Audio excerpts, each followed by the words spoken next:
Twitter censors criticism of a Black Lives Matter founder's $1.4 million home. All of CNN actually confuses two Asian golfers. In this video, we're going to look at Twitter's latest shame in trying to shield a BLM activist's lavish lifestyle from criticism, how CNN completely botches coverage of the Masters after lecturing the rest of us on Asian racism, and now the rise of cultural Marxism explains the absurdity that we see coming from the newly woke left. You're not going to want to miss this. Greetings, everyone. Dr. Steve here with you. Wonderful to be with you.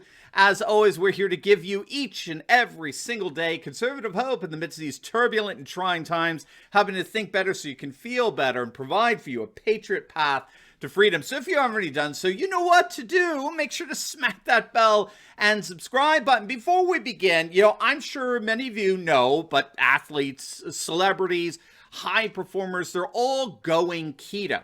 This diet is being praised around the world because it's widely effective at boosting metabolism, elevating energy, and enhancing mental focus. But for many, it's an extremely difficult diet to follow, cutting out all those carbs and all those wonderful breads and the like.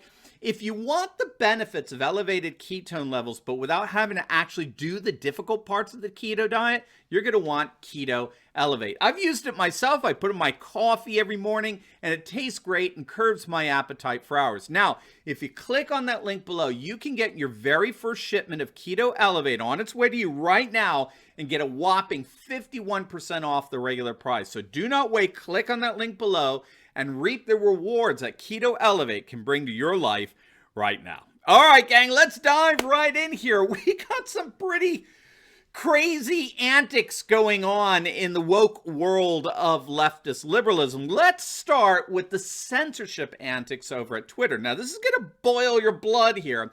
Many of you may know by now that a self-avowed Marxist leader, who's a prominent leader in the Black Lives Matter movement, went on a bit of a home buying spree recently.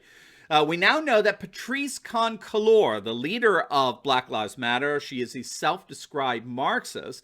Cullors recently purchased a $1.4 million home in an exclusive Los Angeles neighborhood where the vast majority of the residents are, you guessed it, white.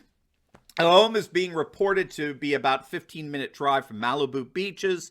But as it turns out, the glitzy LA home was only one of a number of other properties she purchased all around the same time. In fact, it's being reported that this self-described Marxist snagged a total of 4 high-end homes for $3.2 million. The New York Post is reporting that she also eyed property in the Bahamas and an ultra-exclusive resort where Justin Timberlake and Tiger Woods both have homes. Now, of course, this revelation is humiliating. It's embarrassing.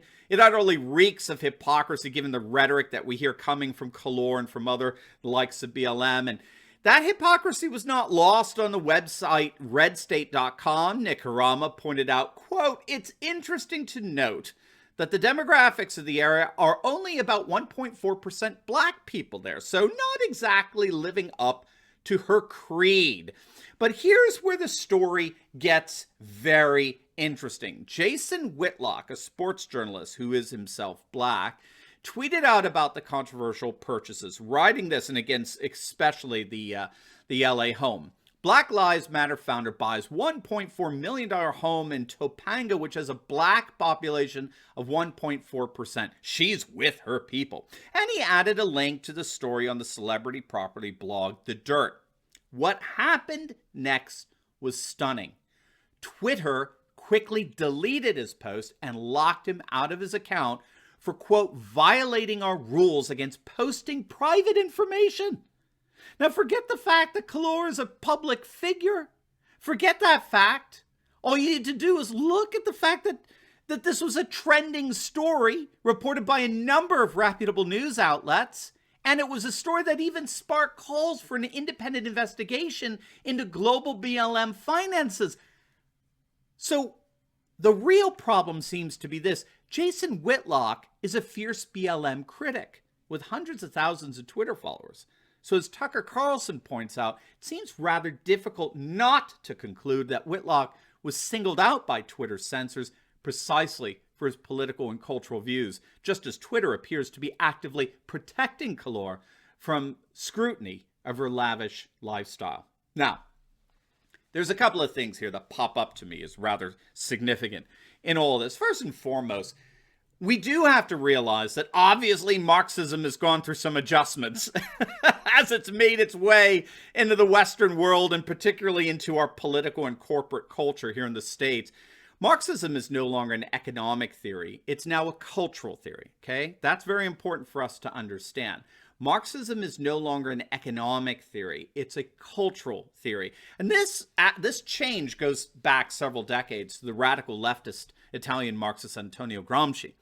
Gramsci took issue with Karl Marx in that he believed that culture rather than class was the primary location for social oppression and injustice. So just as Marx believed that oppressive social discriminations were maintained and perpetuated by economics and class-based hierarchies, Gramsci argued that such oppressive power discrepancies were maintained and sustained through cultural influence, an influence that Gramsci actually called hegemony, which denotes the various ways in which the bourgeois class holds and exercises power, not simply by owning the means of capital, right, and economic production alike, but primarily by occupying key positions of influence in all the institutions of culture, such as the church, education, art, entertainment, media, the marketplace. And so Gramsci argued that if we were to replace those who occupy these key positions of influence with Marxist ideologues, we'll change the culture and ultimately usher in a new civilization of social justice and peace and harmony and blah, blah, blah, blah, blah. So what all of this means is that most Marxists today are not economic Marxists. They are cultural Marxists. They have made their peace with money. The Brazilian conservative philosopher Olavo de Carvalho loves to point out that virtually all the billionaires out there right now, you know, like Gates and Bezos and Zuckerberg, they're all rapidly avowed cultural Marxists. And as it turns out, so is Jack Dorsey of Twitter. And of course, BLM founders. They are what we might call millionaire Marxists, right? Like limousine liberals. You like that? So that's the first thing that caught my eye in all of this. We have an avowed Marxist going on this $1 million real estate buying binge, which is then subsequently protected by a $1 billion cultural Marxist Twitter. So clearly, Marxists have made their peace with money. The second thing I'm noticing here is that this is a case, a censorship case, that's ripe for what Supreme Court Justice Clarence Thomas has been asking for. Thomas turned some heads the other week in his concurring opinion in a Supreme Court decision that dismissed as moot a lawsuit against Trump blocking some of his Twitter followers. But Thomas made the non-binding decision that social platforms are indeed common carriers or places of public accommodation, and that therefore should be radically restricted in terms of their ability to remove content from the systems based on political points of view. So it looks like the days are starting to certainly wane, as it were, for social media being able to block users from freely expressing their political opinions and discussing issues that are being widely reported on. Now, of course, measures to severely limit social media's ability to censor conservatives is already happening at state levels, particularly in Florida and Texas. But Clarence Thomas is signaling that the Supreme Court is prepared to rule on this for the nation as well. So that is indeed good news. But Twitter's BLM gaslighting isn't the only case of insanity going on in our woke world of leftist liberalism. As of today, CNN, the most woke name in fake news, has egg all over their face as well. But before we get into that, as many of you know, I just got back from beautiful and free Orlando, Florida. I had a wonderful meeting there with a whole Turley Talks team.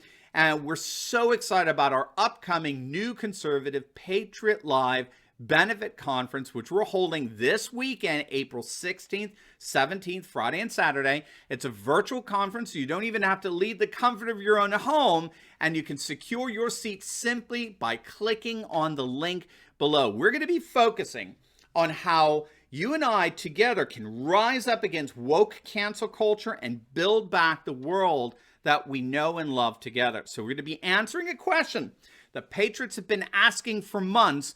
What do I do? All right. I know that things are moving in our direction. I know that woke liberalism is more unpopular than ever. I know patriot movements and leaders are springing up all over the world. But in the meantime, what do I do? And what appears to be for the first time ever, we're going to devote an entire 2-day conference on answering precisely that question. What can you do to secure your freedom from woke insanity once and for all? Now, tickets are going fast. Seating is limited. So if you want to secure your seat, make sure to click on that link below today because ticket prices are going up right before the Patriot Live event. So don't miss it. Click on that link below, and I'll see you for a weekend that promises to be a game changer like never before. All right, gang. Check this hilarious fail from CNN.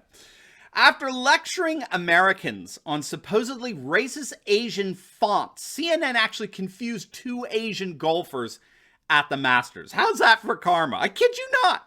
Just last week, CNN had the gall to lecture their dwindling number of viewers on the cultural insensitivity in what they called chop suey fonts that claim that certain fonts, I kid you not, certain fonts are guilty of, quote, communicating Asianness. And they can indeed, yes, they can be racist. The font, which is often used on Asian restaurant menus and storefronts and billboards and the like, was being accused by CNN of perpetuating what they called, quote, problematic stereotypes. But then CNN, the paragon of racial sensitivity, did the inexcusable.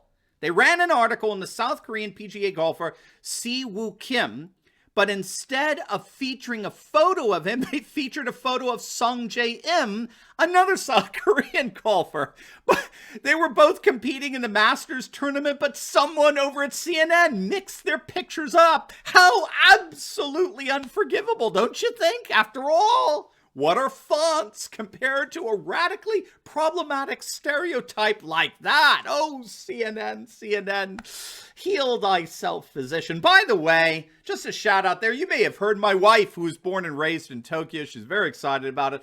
Hideki Matsuyama became the first Japanese man to win the Masters over the weekend. So a huge congratulations to him and to the nation of Japan. I'm assuming that this time, reporting on his win, CNN use the right photo.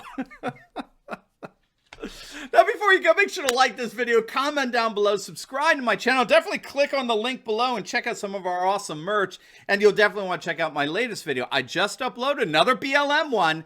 It's on how BLM and Antifa agitators are rioting and looting in America's cities, all as a new populist alliance is forming. You're not going to want to miss it. So make sure to click on the link, and I will see you over there. God bless.